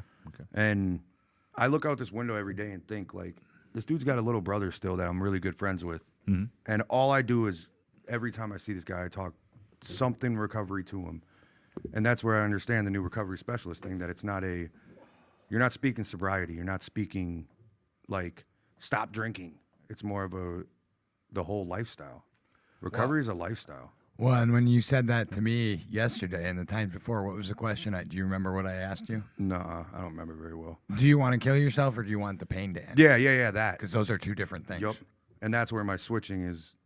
I like when people like this are in my life So- and so- help me switch that thinking. And, right and what away. was my answer? So let's get you through the steps so you can help manage it and go to therapy. Yep. Because I am your sponsor, but I am not a therapist Yep. or a doctor. I'm not. You don't have your journal. You have that thing, your phone. You I know. Because there's something that you guys were talking about when we were out there that I wanted to bring up before we get to a topic you had. Sorry, I didn't let you respond to him. Relationships. We're good. I heard Oh, this boy. rumor about the relationship you're in now. And you can enlighten us on it, but did it go something like this? And if so, I want you to reword it how it did happen. You got a relationship, you guys decided, hey, we need to work on ourselves more. Let's split up, and then you're back in that? Or how? Tell me about the journey of the relationship you're in. Yep. If you're okay with that. Yep. So went to outpatient. We met in outpatient. Boy. Yep. We met in outpatient, and sharing and being vulnerable. Like you form connections with people that you're in group with. And I saw him struggling, and I started inviting him to meetings. We started hanging out, and we got really close real fast. And, I saw some toxic traits that I had. And I just felt, like neither of us were ready at that moment, to commit to each other. We had a lot more work that we had to do on ourselves. And so we had that conversation. And, I do want to call him out and say he was super impatient when it came to. Oh, a guy was impatient about hooking up with a girl? Weird. Yeah. That's crazy. That guy too. Yes. It took him a couple times asking me out and asked if I was ready for, but I did wait. We waited until I was 11 months sober, and I think that we grew a lot in that time individually and as in a relationship too. And I think it made us stronger. I think that if we would have stayed in that relationship, those toxic traits and that codependency would have just came out more and more and more, and it would have just, it would have been my downfall or his downfall. And So that's a good statement that you guys hooked up early recovery and realized, like, wait a second, we're not ready for this. Yep. And went back to making recovery number one. And then once you guys got a grip on your recovery, back together now, but still, what's number one in your guys' life right now? recovery. Yeah. Yeah. Putting recovery first. I mean, that's actually one of the topics that I wrote down is, that is so important to me is putting my recovery first. Because if my recovery doesn't come first, everything else comes last. I always hear that at this one place I go to. Yeah, will work. Paul B says that a lot. I love it. Yep. So, like, I asked Ron about some topics he brought. Kenzie, did you want to bring up any topics tonight?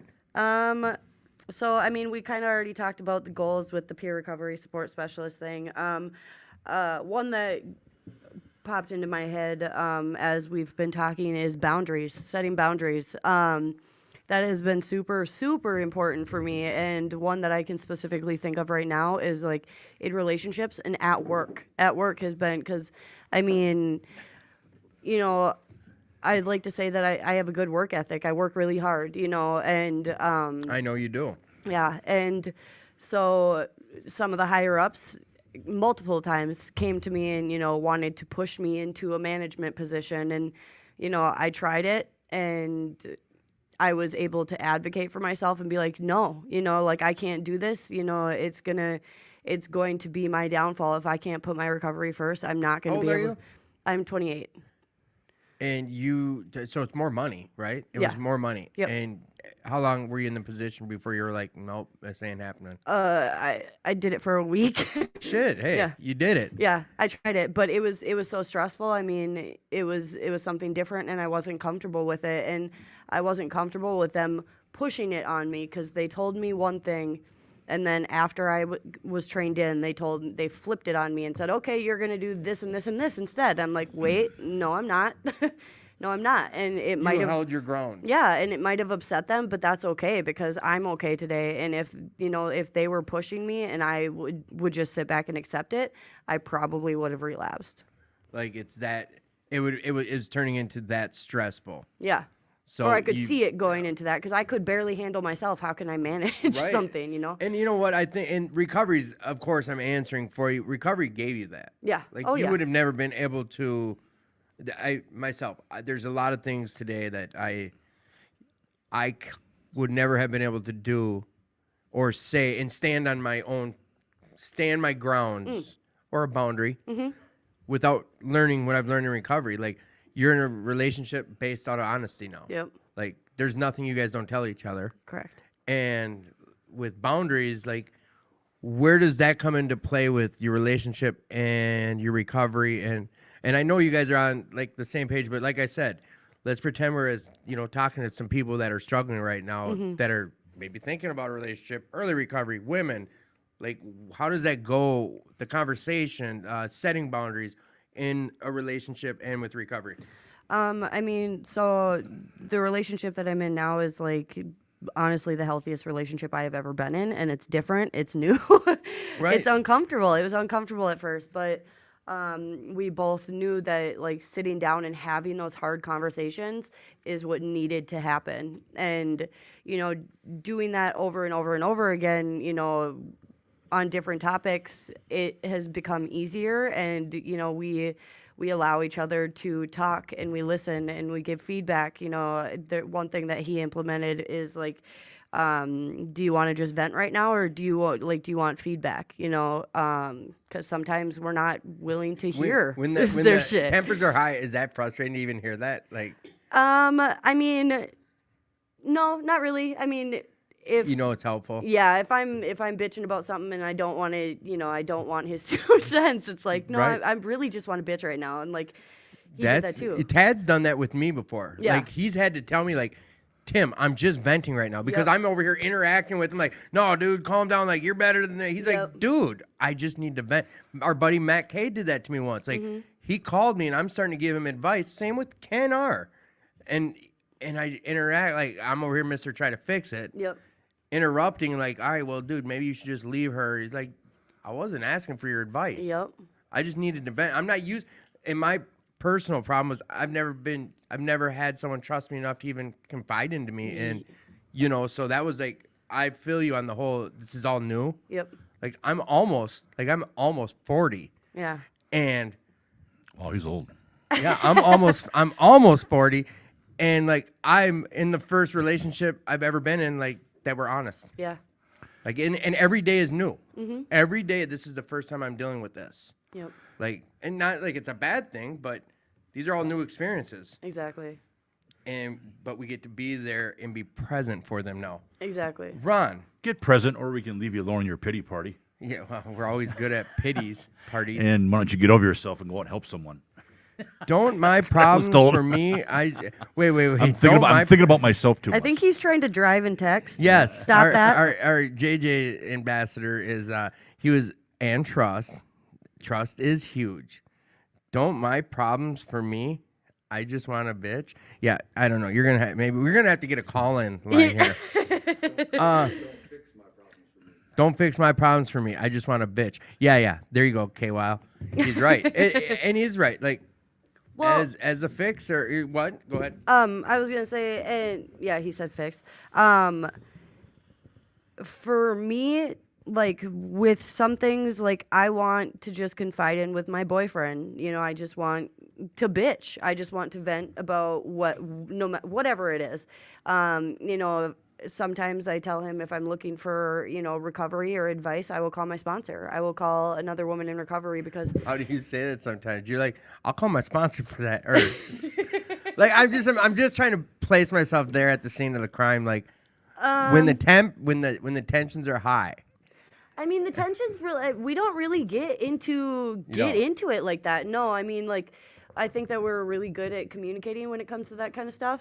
There's probably been a couple times where, like, you know, tensions get a little high, but I think that we're really good at communicating and having those kind of conversations. But, you know, I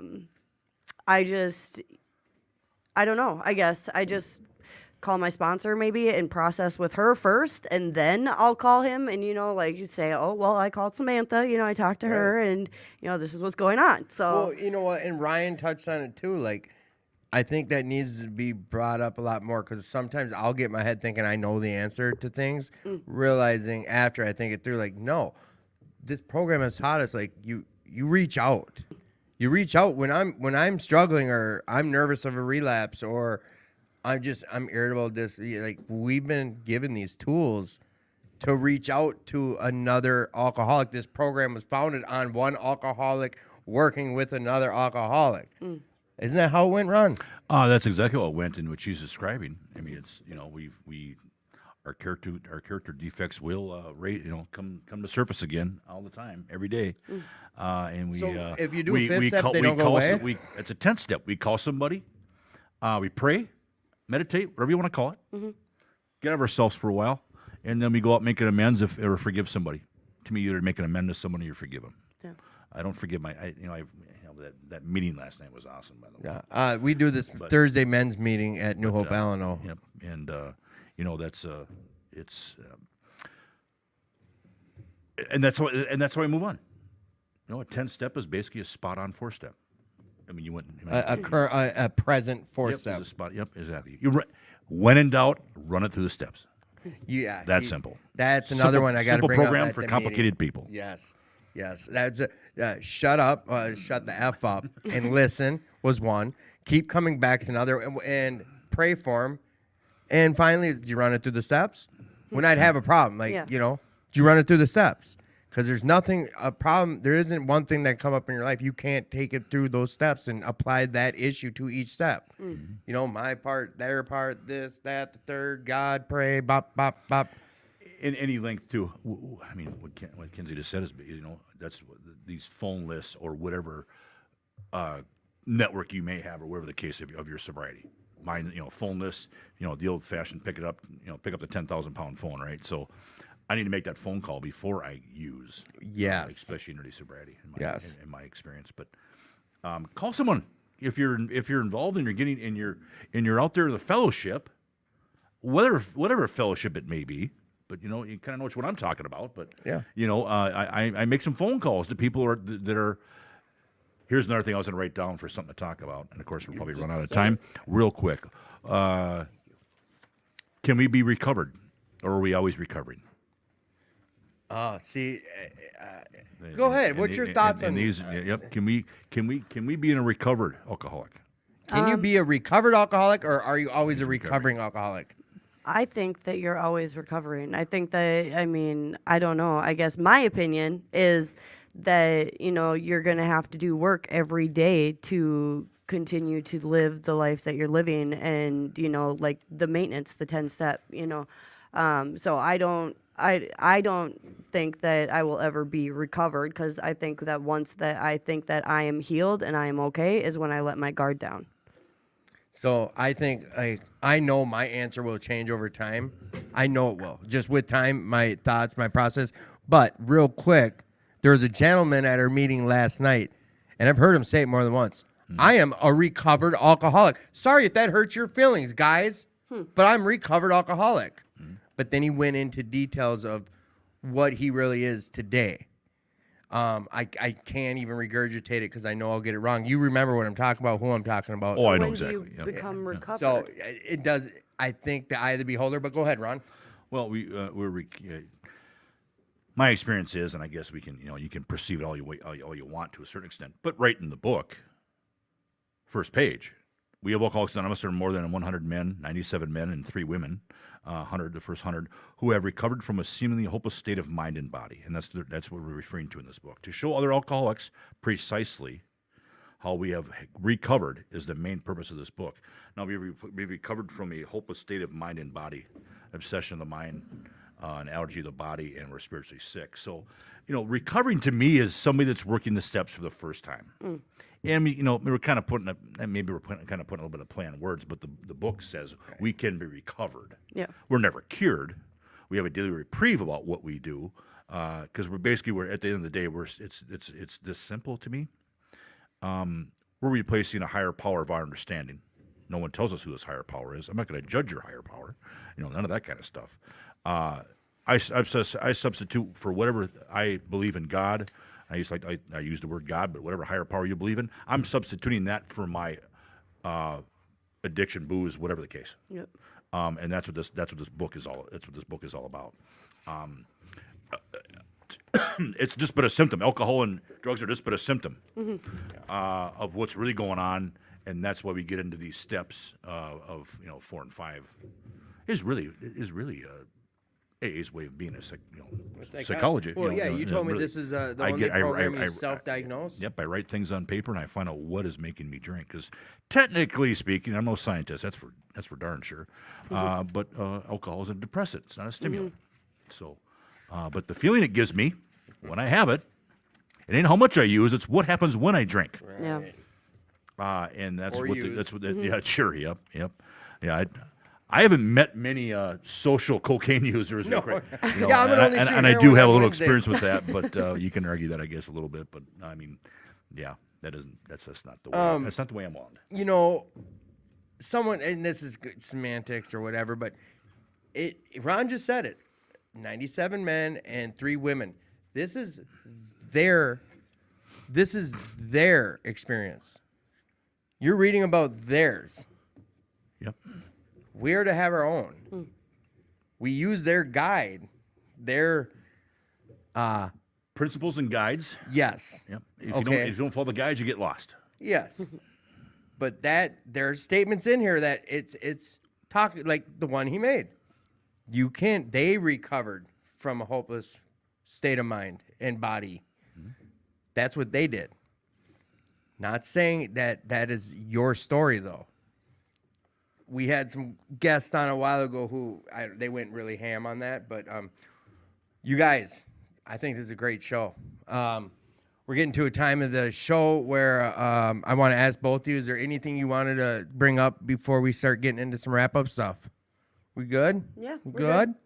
Ron? Yeah. Your fans wanted to hear a little more out of you, but yeah, sure. Be good to each other out there, and yep. this isn't the end. You'll still get some more airtime. Love on our tolerance is only code. What I wanted to talk about, which I forgot to bring up earlier in the show, is first and foremost 2218. This is the place that saves lives. This is a place that saved mine, at least. Anyone's welcome. Come on down, volunteer some time. Matt's been putting up the link. Follow that link if you're able to donate. Please do donate. This club could use some financial help. It is the world's oldest running Alano club, who is Continuous running. about to be celebrating its 80th anniversary. Celebrating Next 80 weekend, Yes, 80 years of recovery. Sunday, be here or be square. There's lawn games, cake, there's a 50-50, speakers, raffle drawing, optional chicken taco lunch.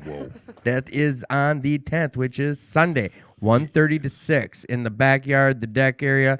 There's going to be these new little beanbag things. Have you ever got your ass kicked at Cornhole? cornhole by the president of an Al-Anon club? Boom. I just heard ass and cornhole. I don't know what you're talking I bet you did. I was going to say bags, but you Hey, wanted to now. bring it to the cornhole. 'Cause Calling all performers. Calling all performers. Are you a musician? Do you want an opportunity to perform in front of a crowd? The 4th annual Ride for Recovery is looking for musicians to perform at their music cover. Kenzie's doing a brand new rap act. I Oh, heard. shit. Freestyling. She's going to do all of Fergie's catalog. What? No Zoo Factor? Zoo Factor's there. All right. Oh, yeah. Zoo It Factor's scared the me. main I'm act. getting to this. I was going to say, did we change some? So, yes, No. again, calling all performers. You know what, real quick, During too. the rest of the day, that's when the bands will go up on stage. If let's say me and you, the four of us had a band and we were like Garage Monkey or whatever, that would be our time to sign up Okay. earlier in the day. Get involved. So, talking about that too, someone did mention, do we need a speaker next week? We've got our docket. We've got a month of guests on the show, but reach out to one of those 3 phone numbers, Tad, myself, or Reach Elena. out to Tim or Preferably Elena. She deals with booking, but yes, if you want to be on this show, reach out to Elena. We'd love to have anyone come on and be a guest on this show. 2218's Ride for Recovery is coming June 25th. It's on a Saturday. Come be part of that. It's huge. We could still need people to come be part of it, volunteer to help, security, setup, breakdown, cleanup. Just come be part of it. At 8 to 9:30 a.m. is a pancake breakfast and registrations. At 9:45, it's the riders meeting. At 10 a.m., it's Cake Stands Up, baby. At 1:30, we have the festival that's kicking off here in the parking lot. At 4 o'clock, Zoo Factor is going to be banging on the main stage. At 5 p.m., we got barbecue going on. We got good eats. 6:30, we got the guest speaker showing up. At 7 o'clock, we're doing the medallions. We're doing like clean time stuff. At 8 o'clock, the Zoo Factor's hitting the stage again. We also are going to be having that badass silent auction like we do every year here. The whole auditorium and this will all be filled with the silent auction stuff again, right? Oh, yeah. Yeah, it's going to be huge. Every year, this is such a big, huge, great gathering for the recovery community and just the community, the surrounding community. So, yes. But, hey, don't forget, this Sunday, in 2 days, big, huge party going on down here, right here at 2218 First Not in Avenue 2 days, South. next week. The 10th, a week from Sunday. Right. But come on down Sunday anyways. There's a noon meeting here, a 7 a.m. meeting. There's a 6:30 meeting. There's meetings all around. So, Tim, what are you grateful for today? I'm grateful for family. I'm grateful for another chance at life every day here. I've never go down that road, but this week I am. I'm grateful for the grace. I'm grateful for grace. A guy explained to me what he thought grace meant, and in our situation, grace is a second chance. I've been given a second chance at life. With it, it's my choice what I'm going to do. I want to take advantage of it. It's the first time in my life that I got to make what choices I get to make with a clear head, and I'm really grateful for that. So, Kenzie, what are you grateful for? I'm grateful for my connections, my relationships, my the opportunities that I've had, and my recovery. Because without my recovery, I wouldn't have any of it. So, Ask Ryan what he's grateful Ryan, what are you grateful for today? As silly as it sounds, I'm grateful for my phone because when I leave here, I know I can still stay connected and I don't have to go sit in a house by myself no matter what. So I kind of hate technology, but I don't know how to use it. But my phone always rings, so There you go. that's why I give out my number a lot. Tad, what are you thankful for or grateful for? Thankful for? I mean, A little bit of both. I don't know. I'm grateful for life and how I choose to show up, and that I get to choose how I show up today, because I wasn't choosing shit before. Like, you know, even a year ago, people doing that, you know, on my show, you know, doing what I do to them would have bugged me to a point to where they wouldn't be back here, because my ego wouldn't allow it. It wouldn't. I'm dead serious. And I've had a lot of growing up and getting that and remembering why this show is here, and I'm grateful for that. I'm grateful for this show, because this show is to be a resource. It's to be, you know, a beacon, another alternative method of recovery. Ron, what are you grateful for? This has popped in my mind all of a sudden for some reason, but I'm grateful that Bill W. picked the phone up instead of a drink at the Mayflower Hotel for the birth of AA. I'll say that much. I couldn't help but do a little bit of history. I love when I go to the archives. I can't help but read a lot of history. But yeah, that was you know, it's the this program was minutes and seconds kind of thing back in the day. I am grateful for. I'm going to say this. I'm grateful for the first of all the gift of sobriety. It is a gift. We're all miracles, and I'm grateful for the tough love, if you will. And I was reiterated and I'm reminded about this last night at a group. Tough love is still love, but sometimes I need to be called out on my bullshit. And a lot of people did that for me and still do that for me, especially in early sobriety. And I say that, and I say I like to. And I was told this when I had a problem with some people, because we're really sensitive. We're sensitive anyway, us alcoholics and addicts, and we're really sensitive when we come in here new, because we're sometimes afraid. We see a lot of people in these programs or in the groups and whatnot that are having a great time being sober, and we just don't know how the hell that's happening.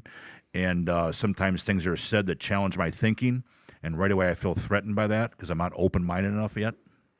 And yeah, I'm just thankful for the men and women in the groups that I've been into that showed me love, but also they told me what I needed to hear, not what I wanted to hear.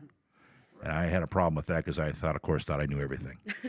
And the fact of the matter is, when I first came in here, I didn't know shit. I don't want to swear today, but I'm going to say that. I didn't know anything about sobriety, and I had no idea how to run my life, and I couldn't imagine another day without drinking or using. And it was changed. My mind got changed with that once I was shown and told, maybe you should rethink your old ideas and maybe think of another idea, because your program, Ron's, getting you drunk and loaded every time. So love everybody out there. Be good to each other. Oh, I'm going to pass with that. Matt, what are you grateful for? In a quote. Here you go. One of those. Yeah. Sorry. I'm grateful for the opportunity that I got this week to Tuesday and tonight, just before the podcast, to go through the first step with my sponsees for the first time. My first time being a sponsor. And I'm also grateful for the opportunity with my job, because it allowed me to have funds to go repair my car tomorrow, get it up and running. I'm just grateful for the opportunity to have that, being fully employed again for the first time in like 9 years. My quote for this week is, the most important person to love is you. Once you do that, it's easier to love everyone else. Wow. Yeah, That's pretty awesome. Hey, I got a quote. You know how once a month I get a quote for you? Yeah. You didn't say it to Mike. The harder the conflict, the more glorious the triumph. The heart of the conflict. Nice. Before I bring us to the final segment of the show, I just want everyone out there to understand that you are loved and you're not alone. You're never alone. You don't have to be. Please reach out. Ryan spoke about it. Like suicidal thoughts. I'll get that prevention line up before the show's over. But please reach out. If there's a struggle going on, if you know someone's struggling, get them in touch with someone. Don't stew alone. Don't be alone. You don't have to be alone. Just reach out. And you are loved. Again, from us to you, you're loved. Now. Hey, wait. We got a great show next week. We want to thank Judy. our guests. Judy's here next week. She's on the board at Fridley Blaine Alleno. I'm not sure which one, so I said them both. She's one of those places out that I way. believe in she's the on the north board suburbs. at Blaine Alleno, but she volunteers at Fridley. She had me and Jess cooking Sunday breakfast at, what was that, 2 Sundays ago? It was delicious. Yeah, we were down there. Like, she's very active in the Allenos, and she does a ton of service work. She is a huge part of a lot of people's recovery, and tune in, and you'll hear a lot about her. And I believe she's gonna have it'll be her, and I believe Jess will be on with her. I am that's almost awesome. positive. Yes, Jess and Judy will be on the show next week. As so in that will be huge. that Jess. Well, Jess was cooking. I'm not. Yeah, I was out there we were playing playing cribbage. Yeah, we were playing cribbage. Wow, Jess so and the- Judy So were he cooking. was he was greeting. That's okay. He was greeting. Yeah, I was greeting. I was napping until you showed up. But okay. Oh Yes. Jess, C, and Judy will be on the show next week. And that means we're at the time of the show. Get comfy. Put on your learning ears. Just understand what's about to hit you upside the head like something you've never been hit with before from the one, the only Final Thoughts with Tad. So, hey everybody.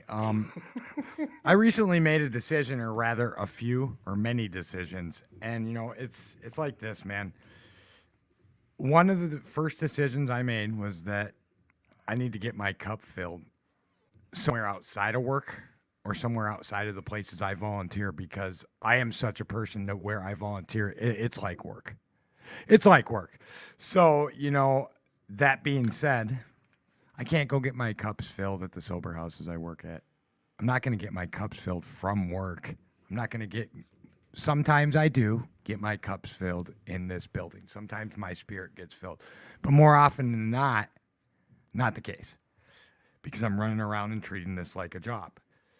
So, you know, for me, that place has, I found a church I liked.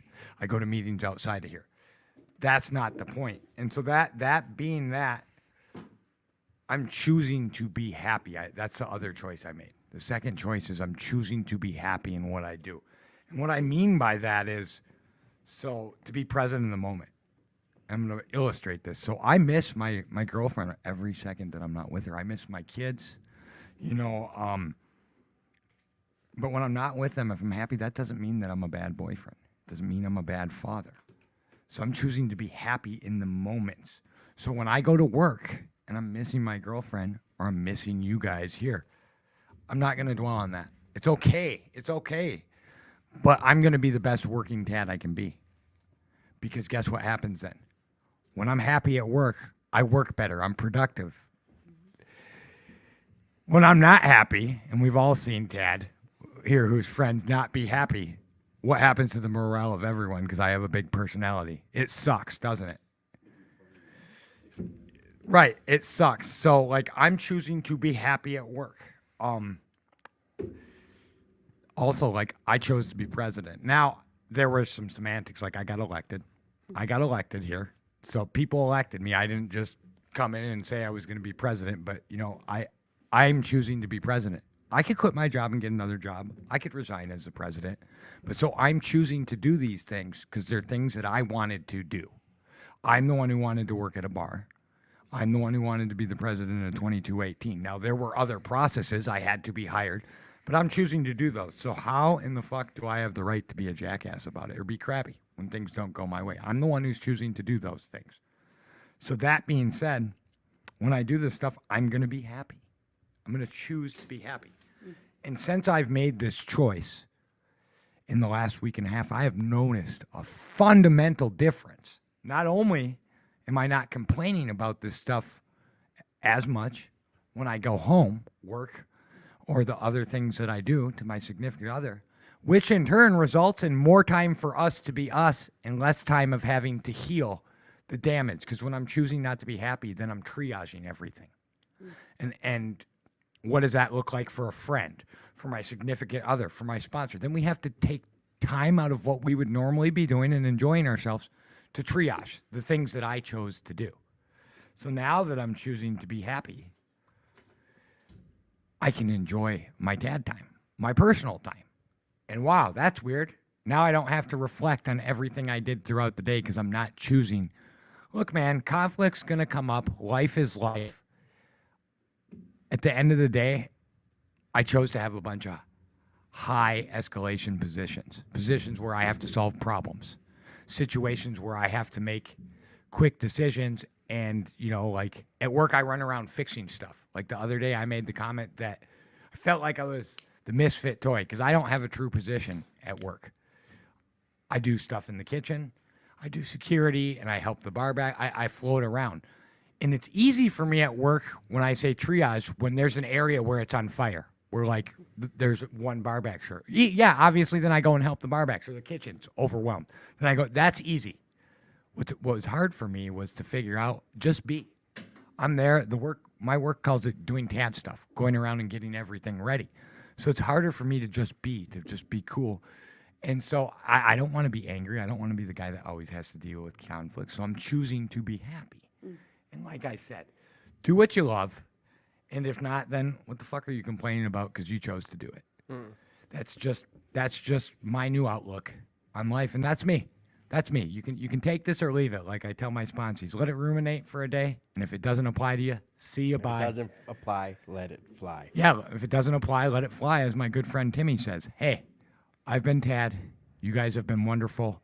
We love all of you, and we'll see you back here next week. Be nice to each other. Love yourself. Do something fun. Do something for self-love, since Elena didn't tell you how to love yourself. Come up with a creative one next week and bombard Elena on the show with all the new creative self-love techniques that you got. I love y'all. We're out. Dude.